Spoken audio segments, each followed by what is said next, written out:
Assalamualaikum warahmatullahi wabarakatuh. Kembali lagi dengan saya Dr. Fahri dari channel YouTube One Way UKM PPD. Nah, di video kali ini saya akan kembali membahas tentang persiapan ujian kompetensi dokter dengan materi seroftalmia. Oke, bagi teman-teman yang baru mampir ke channel ini, ayo kita bantu channel ini agar dapat berkembang. Caranya mudah, dengan cara klik subscribe, like, dan berikan komentar pada kolom komentar, serta share juga video ini ke akun-akun media sosial kalian agar dapat bermanfaat buat teman-teman yang lain. Oke, mari kita simak video atau penjelasan dari seroftalmia berikut ini.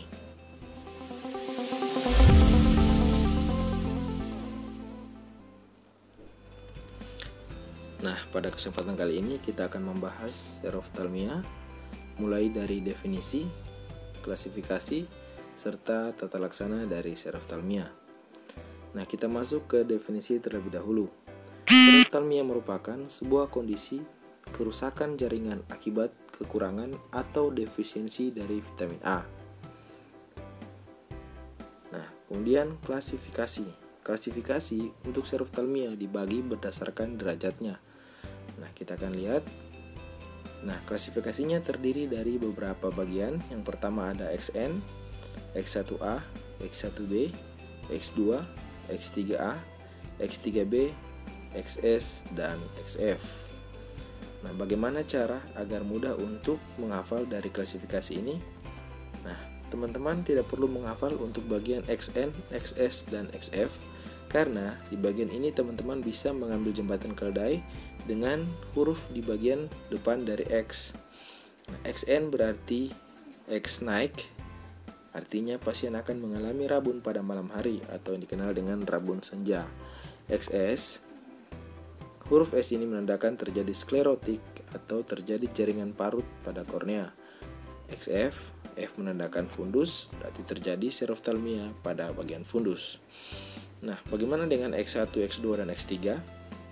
Teman-teman bisa membagi menjadi 3 bagian, X1, X2, dan X3. Nah, untuk X1 ini terjadi masalah pada konjungtiva, sementara untuk X2 dan X3 terjadi masalah pada kornea. Nah, jadi teman-teman harus ingat bahwa seroftalmia ini adalah sebuah kondisi kekurangan vitamin A yang terjadi adalah kekeringan. Nah, untuk X1 dibagi menjadi X1A dan X1B. Nah, X1A ini terjadi kekeringan pada konjungtiva. Nah, kemudian untuk X1B terjadi kekeringan pada konjungtiva disertai dengan adanya pertumbuhan keratin di bagian konjungtiva atau dikenal dengan bitot spot. Jadi teman-teman juga ingat bahwa huruf B di depan X1 ini menandakan adalah bitot spot. Nah, kemudian X2. Nah, X2 dan X3 tadi bermasalah pada kornea. Nah, kornea juga diawali dengan kekeringan atau yang dikenal dengan serosis. Nah, jadi X2 adalah serosis pada kornea.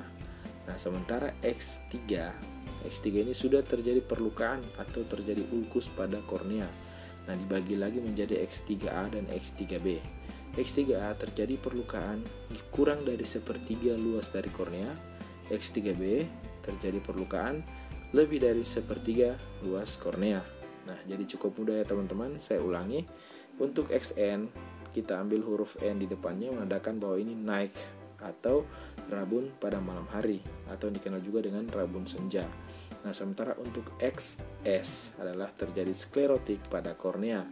Nah, XF terjadi seroftalmia pada fundus kornea. Nah, sementara untuk X1, X2, dan X3 kita bagi. X1 bermasalah pada konjungtiva, X2 dan X3 bermasalah pada kornea. X1 dibagi lagi menjadi X1A dan X1B. X1A diawali dengan serosis atau kekeringan pada konjungtiva. X1B diikuti dengan pertumbuhan jaringan keratin atau dikenal dengan bitot spot. Nah, sementara X2 diawali dengan kekeringan pada kornea dan X3 terjadi ulkus atau perlukaan pada kornea. X3 ini dibagi lagi menjadi X3A dan X3B. X3A ini terjadi perlukaan atau ulkus kurang dari sepertiga luas kornea. Sementara untuk X2B, X3B terjadi perlukaan lebih dari sepertiga luas kornea. Nah, berikut adalah gambarnya. Teman-teman bisa lihat ini pada X1B. terjadi penumpukan keratin atau dikenal dengan Bitot spot. Nah, ini adalah XS, terjadi sklerotik pada kornea. Nah, ini untuk X3A, terjadi ulkus kurang dari 1/3 luas kornea. Dan ini adalah X3B, terjadi ulkus lebih dari 2/3 kornea. Nah, kemudian bagaimana tata laksana pada seroftalmia ini? Nah, pada pasien seroftalmia, dari definisi tadi kita melihat bahwa terjadi defisiensi dari vitamin A, sehingga tata laksana juga diberikan vitamin A. Nah, teman-teman perlu ingat, vitamin A dibagi dua, ada tablet berwarna merah dan ada tablet berwarna biru.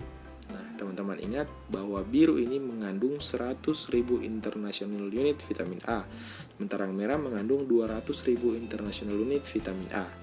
Nah, jadi tata laksana untuk pemberian vitamin A ini dibagi berdasarkan usia. Nah, dibagi menjadi 3, usia di bawah 6 bulan, usia 6 sampai 12 bulan, dan usia lebih dari 12 bulan. Nah, untuk usia di bawah dari 6 bulan, teman-teman bisa memberikan dosis 1/2 tablet biru atau setara dengan 50.000 international unit. Nah, untuk usia 6 sampai 12 bulan, teman-teman bisa memberikan 1 tablet biru atau setara dengan 100.000 international unit. Dan pada usia di atas 12 bulan, teman-teman bisa memberikan 1 tablet merah atau setara dengan 200.000 international unit. Nah, obat vitamin A ini diberikan pada hari pertama, hari kedua, dan hari ke-14, dan diberikan pada bulan Februari dan bulan Agustus. Jadi bisa saja ada pertanyaan yang bertanya, pada bulan berapakah diberikan vitamin A pada pasien di atas? Maka jawabannya adalah pada bulan Februari dan bulan Agustus. Diberikan pada hari pertama dan hari kedua 1 kali sehari, dan bisa ditambahkan pada hari ke-14. Nah, itulah tadi teman-teman pembahasan tentang materi seroftalmia. Semoga dapat dimengerti dan juga bisa bermanfaat buat teman-teman semua. Sekali lagi, ayo dukung channel ini agar dapat berkembang. Caranya dengan cara klik subscribe, like, dan berikan komentar, serta share juga kepada teman-teman sejawat yang lain yang ingin mempersiapkan diri untuk mengikuti UKM PPD. Oke, salam UKM PPD, one way, one shoot.